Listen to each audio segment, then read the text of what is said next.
नमस्कार, मी वृषाली पाटील बातमीपत्रात आपलं स्वागत करते। सुरुवातीला पाहणार आहोत पावसाचा अलर्ट देण्यात आलेला आहे त्याचा आढावा घेणाऱ्या टॉप 9 बातम्या। राज्यात आज रत्नागिरी, सिंधुदुर्ग, कोल्हापूर, सोलापूर आणि सातारा जिल्ह्याला रेड अलर्ट, तर पुणे घाट, बीड, नांदेड, परभणी, हिंगोली, रायगड या जिल्ह्यांना ऑरेंज अलर्ट। राज्यातील सातारा, पुणे, अहिल्यानगरमधील 14 ठिकाणी अतिमुसळधार पाऊस पडल्याची नोंद। साताराच्या फलटण तालुक्यात सर्वाधिक 163 मिलीमीटर पाऊस।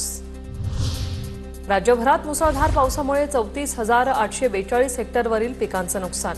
उन्हाळी कांदा, कडधान्य, आंबा आणि भाजीपाला मातीमोल, शेतकरी हवालदिल। सिंधुदुर्ग जिल्ह्याला आज रेड अलर्ट, जिल्ह्यात सर्वदूर पावसाची रिपरिप सुरू। पुढील 24 तासासाठी जिल्ह्याला हवामान खात्याकडून रेड अलर्ट। रत्नागिरीत जोरदार पावसाला सुरुवात, रत्नागिरी जिल्ह्याला आज पावसाचा रेड अलर्ट, नागरिकांना सतर्क राहण्याच्या सूचना। बुलढाण्याच्या खामगावात काल संध्याकाळी आणि रात्री मुसळधार पाऊस, दिवसभर कडक ऊन पडल्यानंतर संध्याकाळी वादळी वाऱ्यासह मुसळधार पावसाने खामगावला झोडपलं।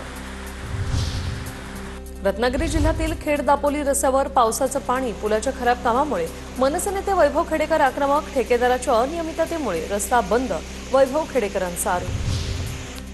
अंबरनाथमधील वालधुनी नदीच्या पुराचं पाणी रस्त्यावर येण्याची भीती, पालिकेने नदीची संरक्षक भिंत तोडल्यानं पाणी रस्त्यावर येण्याची भीती।